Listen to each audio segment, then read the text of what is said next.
ভারতকে অবিশ্বাস্য প্রস্তাব দিল ফ্রান্স। এটা কি সত্যি? এখনই জানুন। বন্ধুরা, প্রাউড বেঙ্গলির ইউটিউব চ্যানেলে আপনাদের সকলকে স্বাগত জানাই। ফ্রান্স ভারত বন্ধুত্বের এক নতুন যুগ শুরু হয়েছে। ইউরোপের এই দেশটির সাথে ভারতের সম্পর্ক সাম্প্রতিক সময়ে গভীর হয়েছে। মোদি ও ম্যাক্রোর সময়ে দুই দেশ নানা বড় পদক্ষেপ নিয়েছে, যা বন্ধুত্বকে পোক্ত করেছে। দুই দেশই পরমাণু শক্তিধর দেশ এবং বিশ্বে উভয়েরই এক গুরুত্বপূর্ণ স্থান আছে। ভারত উদীয়মান সুপার পাওয়ার। অর্থনৈতিক ও সামরিক ক্ষমতায় বিশ্বের প্রথম সারিতে অবস্থান করছে ভারত। তাই বিশ্বের সব শক্তিমান রাষ্ট্রই এখন ভারতকে তাদের বন্ধু হিসেবে চাইছে।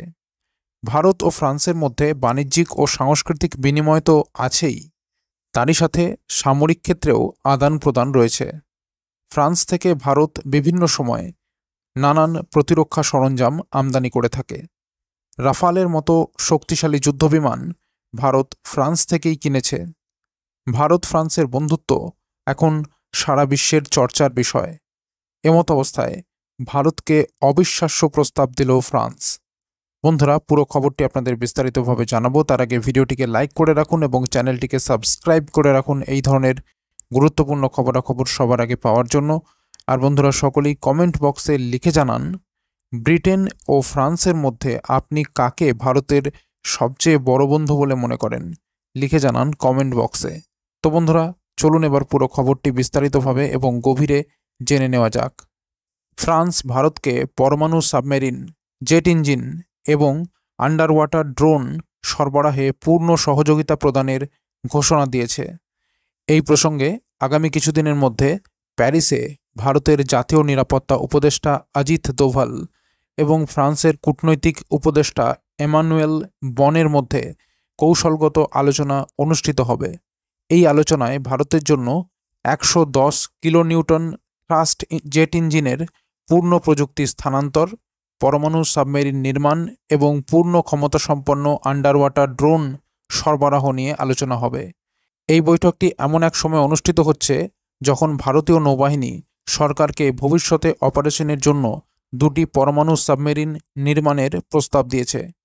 ফ্রান্স ইতিমধ্যেই মহাকাশ এবং সামরিক স্যাটেলাইট ক্ষেত্রে ভারতের সঙ্গে কাজ করছে এবং ভারতের গোয়েন্দা, নজরদারি এবং রিকনেসেন্স ক্ষমতা বাড়ানোর জন্য বিমান, জলের নিচে এবং জলের উপরে স্বায়ত্তশাসিত সিস্টেম সরবরাহের প্রস্তাব দিয়েছে।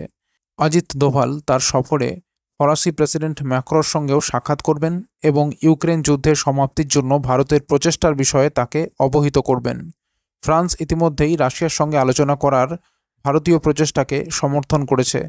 ডোভাল রাশিয়া সফর করে প্রেসিডেন্ট পুতিনের সঙ্গেও আলোচনা করেছেন। এছাড়াও ভারতের ভবিষ্যৎ advanced medium combat aircraft AMCA প্রকল্পের জন্য সাফরান কোম্পানি 100% প্রযুক্তি হস্তান্তরের প্রস্তাব দিয়েছে, যা ভারতকে নিজস্ব সম্পত্তি হিসাবে জেট ইঞ্জিন তৈরি এবং রপ্তানি করার সুযোগ দেবে। ফ্রান্স এর আগেও ভারতের জন্য উন্নত অস্ত্র সরবরাহ করেছে এবং এই সম্পর্ক ভারতের কৌশলগত স্বায়ত্তশাসনের জন্য গুরুত্বপূর্ণ। ভারত ও ফ্রান্সের মধ্যকার আলোচনায় ইন্দো প্যাসিফিক অঞ্চলে, বিশেষ করে ভারত মহাসাগরে সহযোগিতা আরও গভীর করার পরিকল্পনা রয়েছে। তো বন্ধুরা, এই ছিল পুরো খবর। খবরটি যদি গুরুত্বপূর্ণ মনে হয় তাহলে অবশ্যই লাইক এবং শেয়ার করতে ভুলবেন না। আর চ্যানেলটিকে সাবস্ক্রাইব করে রাখুন এই ধরনের গুরুত্বপূর্ণ খবরাখবর সবার আগে পাওয়ার জন্য। আর বন্ধুরা, সকলেই কমেন্ট বক্সে লিখে জানান, ব্রিটেন এবং ফ্রান্সের মধ্যে আপনি কাকে ভারতের সবচেয়ে বড় বন্ধু বলে মনে করেন? লিখে জানান কমেন্ট বক্সে। তো বন্ধুরা, এখনকার মতো এই পর্যন্তই। সবাই ভালো থাকবেন। অসংখ্য ধন্যবাদ।